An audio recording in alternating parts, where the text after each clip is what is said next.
இயேசுவின் போதனையை ஏற்காதவர்களாக இருக்கக்கூடிய கத்தோலிக்கர்கள் யார் என்று காட்டக்கூடிய ஒரு இயக்கம்தான் இந்த அருள்முறை இயக்கம். அதனால் அப்படி பாருங்கள். அதாவது 10வது வசனத்துக்கு போவோம். உங்களிடம் வருவோர் இப்போதனையை ஏற்காது இருப்பின் அவர்களை உங்கள் இல்லத்திலும் ஏற்றுக்கொள்ள வேண்டாம். பாருங்க, பைபிள் எழுதியிருக்கு. என்ன எழுதியிருக்கு? அவனை வீட்டுக்குள்ளே விடாத. பைபிள் நல்லறம் போதிக்கக்கூடிய நூலாக தானே இருக்க வேண்டும். அப்புறம் ஏன் இப்படியெல்லாம் எழுதி? இதெல்லாம் நல்லறமா? ஒருத்தரை வீட்டுக்குள்ளே உள்ளனா நல்ல செயலா? நல்ல செயலே இல்லை. எதில்? மனித சட்டத்தின் அடிப்படையில் அது நல்ல செயல் அல்ல. கடவுள் சட்டம் என்று கொண்டு இருக்கிறது. அதன்படி பார்க்கும் பொழுது இது சரியான செயல். ஏன்னு அடுத்ததான் சொல்கிறார். அதை பார்த்துட்டு திருப்பி வருவோம்னா, அவர்களை உங்கள் இல்லத்திலும் ஏற்றுக்கொள்ள வேண்டாம், அவர்களுக்கு வாழ்த்தும் கூற வேண்டாம். பிரேசலார்னு வாழ்த்துறோம் அல்லவா? அந்த வாழ்த்தும் கூற வேண்டாம். ஏன்? 11 பாருங்க. அவர்களுக்கு வாழ்த்து கூறுவோர் அவர்களுடைய தீச்செயலிலும் பங்கு கொள்கிறார்கள். என்ன தீச்செயல்? அந்த தீச்செயலாம் சொல்லிட்டு வந்தேன். இயேசுவின் போதனையில் நிலைத்திராமல் அதை ஏற்றுக்கொள்ளாதவர்களாக இருப்பவர்கள். சரியா? இந்த தீச்செயல்னா, உங்களிடம் வருவோர் இப்போதனையை ஏற்காதிருப்பின், அந்த போதனையை ஏற்காதவர்கள், ஏற்காத செயல் தீச்செயல். எப்படி தீச்செயலாக மாறுகிறது என்றால், உறவு வேண்டாம் என்று சொல்கிறோம். அதன் மூலமாக கடவுளுக்கு எதிராக, கடவுளின் சட்டத்திற்கு எதிராக செயல்படுகிறோம். எனவே பிரேஸ் தி லார்ட் அப்படின்னு சொல்லலாமா என்றால், யார் சொல்லலாம் என்றால், எனக்கு கடவுளின் உறவு வேணாப்பா, எனக்கு மனிதனின் உறவு மட்டும்தான் வேண்டும் என்று யாராவது சொல்வார் என்றால் அவர் பிரேஸ் தி லார்ட் சொல்லலாம். அதுதான் நான் சொன்னேன்.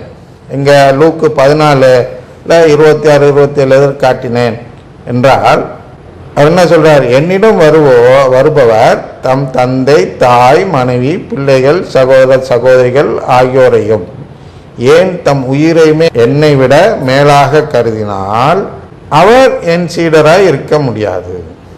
அப்போ பிரேசலாடிய சொல்றவங்க என்ன சொல்றாங்க அப்படின்னா, இல்லை, எனக்கு இவர்களெல்லாம் தான் முக்கியம், கடவுள் எனக்கு முக்கியம் அல்ல அப்படின்னு என்ன அர்த்தம்? பிரேசலாட் எப்போ சொல்றோம்னா, இது பெந்தோவ சபையிலிருந்து வரக்கூடிய ஒரு ஜெபம். அப்போ அந்த பெந்தோவ சபையினரை நான் பகைத்து கொள்ள விரும்பவில்லை அப்படின்னு நினைக்கக்கூடியவர்கள் அவர்களும் திருவிவிலியத்தை தானே கடைபிடிக்கிறார்கள் என்று வாதாடுவார்கள். நீங்களும் யாராச்சும் வாதாடி இருப்பீங்க, எனக்கு தெரியும்.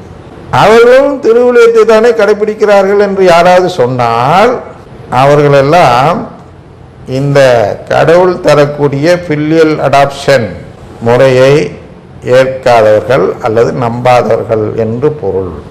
ஏனென்றால் அவர்கள் திருவிவிலியத்தை கடைபிடிக்கவில்லை என்பதை நாம் கண்டறிய வேண்டும். யார் இந்த நாம்? இந்த கடவுளின் உறவை நம்புகிற நாம். நேற்று பார்த்தோம் அல்லவா, CCC 1ல் கடவுளின் குடும்பம்தான் கத்தோலிக்க திருச்சபை என்று பார்த்தோம் அல்லவா. அந்த கத்தோலிக்க திருச்சபை என்பது இந்த உறவு பெறக்கூடிய சபை, உறவு பெறக்கூடிய குடும்பம் என்று இருக்கக்கூடியவர்கள் உறவு பெறக்கூடாது என்ற சபையை நேசித்தால் அல்லது இந்த செயலை செய்தார். இந்த செயல் உங்கள் இல்லத்தில் ஏற்றுக்கொள்ளும் செயல் அப்படின்னா, நம்முடைய சபையிலும் அந்த சபையினரை ஏற்றுக்கொள்வது, சபையினராக அவர்களோடு நட்புறவு வேண்டும், அதெல்லாம் இருக்கணும். கிறிஸ்தவ ஒன்றிப்பு என்பது வேறு, நம்முடைய உயிரை காப்பாற்றிக் கொள்வது என்பது வேறு. கிறிஸ்தவ ஒன்றிப்பில் ஈடுபடுபவருக்கு திருவிவிலிய கோட்பாடுகளிலிருந்து விதிவிலக்கு என்று எங்கேயாவது இயேசு சொல்லியிருந்தால் இந்த அருள்முறை இயக்கத்தை அனுமதித்தது என்பது தவறில்லை என்றாகும். ஆனால் அப்படி சொல்லலை. திருவிவிலியத்தில் தான் சொல்லுது, அவர்களை உங்கள் இல்லத்திலும் ஏற்றுக்கொள்ள வேண்டாம், அவர்களுக்கு வாழ்த்து கூறுவோர் அவர்களுடைய தீச்செயலில் பங்கு கொள்கிறார்கள். வாழ்த்து கூறுவதே, சேர்த்து கொள்வது அடுத்த பிரச்சனை, அதுக்கு மேலே. அப்போ நாம் இந்த திருச்சபைக்குள் இருக்க வேண்டும் என்றால் நாம் என்ன செய்ய வேண்டும்? வாழ்த்து கூறக்கூடாது அவர்களுக்கு. யாருக்கு? யாரெல்லாம் இந்த வரம்பு மீறி செல்கிறார்களோ, ஏதோ வேற சபை நினைக்காதீங்க, நம்முடைய கத்தோலிக்க சபைக்குள்ளரையே இந்த வரம்பு மீறி செல்வோர், அதாவது இயேசுவின் உறவை நம்பாதவர்கள், இயேசு மனிதராக வந்தவர் என்ற அந்த உண்மையை நம்பாமல் இயேசு ஒரு கடவுள் என்று சொல்வார்கள் என்றால், அவர்களெல்லாம் யார் என்றால் இந்த கடவுள் இயேசு மனிதராக வந்தவர் என்று நம்பாதவர்கள். எனவே அருங்குடை இயக்கம் என்பது என்ன என்றால்,